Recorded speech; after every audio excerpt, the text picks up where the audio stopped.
Flight delays, cancellations increase shutdown pressure on lawmakers, by Al Weaver.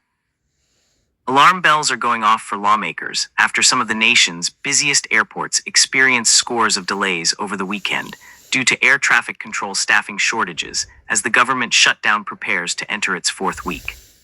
Air traffic controllers are among the federal workers deemed essential, forcing them to continue on the job while not receiving paychecks. Lawmakers are closely watching the weekend's woes and increasing possibility of sickouts by controllers, well aware that travel delays could be the issue that forces them to the negotiating table. It most certainly will not get better with age, said Senator Mike Rounds, Republican from South Dakota.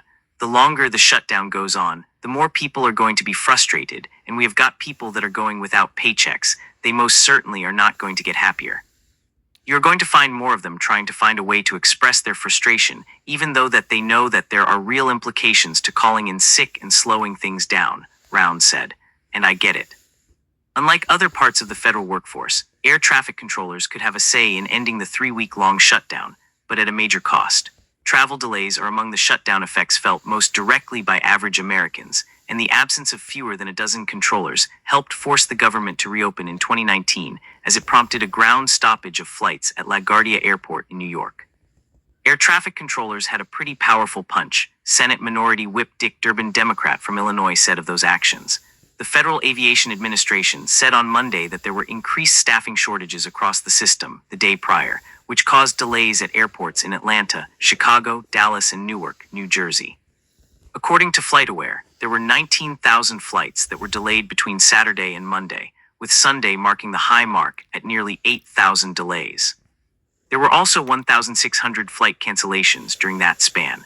Southwest Airlines saw more than 30% of its flights delayed on Sunday and Monday, with American Airlines seeing a similar figure on Sunday as well.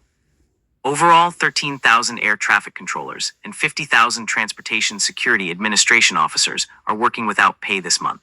It is certainly something I am concerned about, said Senator Andy Kim, Democrat from New Jersey, who represents Newark Liberty International Airport EWR, which has its own issues this year without factoring in the shutdown.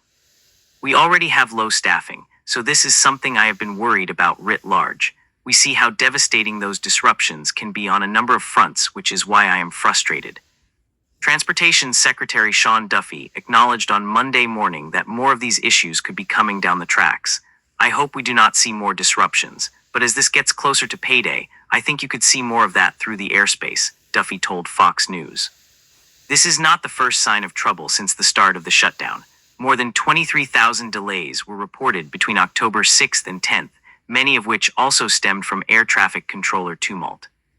At the time, Duffy noted that 53% of delays were due to staffing issues, compared with 5% normally. Durbin told reporters on Monday that he inquired with TSA workers at Chicago O'Hare International Airport ORD while traveling back to Washington about issues in recent days. He said they reported a slowdown on Sunday, but that the airport was back to full tilt on Monday. Those were not the only issues the airport experienced in recent days. A pair of United Airlines planes clipped wings at O'Hare on Friday, while one of them was taxiing to a gate to deplane. Senate Majority Leader John Thune, Republican from South Dakota, is expected to hold a vote this week on a bill to pay accepted employees, those who are deemed essential during the shutdown. That also includes 1.3 million members of the military. Thune told reporters that the vote will happen either Wednesday or Thursday. Federal workers are also set to miss their first full paycheck on Friday, having received a partial one earlier in the month. While lawmakers remain worried about a continued spate of delays and cancellations, there is something worse that they are praying can be avoided amid potential sickouts. If there were, heaven forbid, some accident that might be associated with this problem, there would be hell to pay, Senator John Cornyn, Republican from Texas, told The Hill. That is for sure.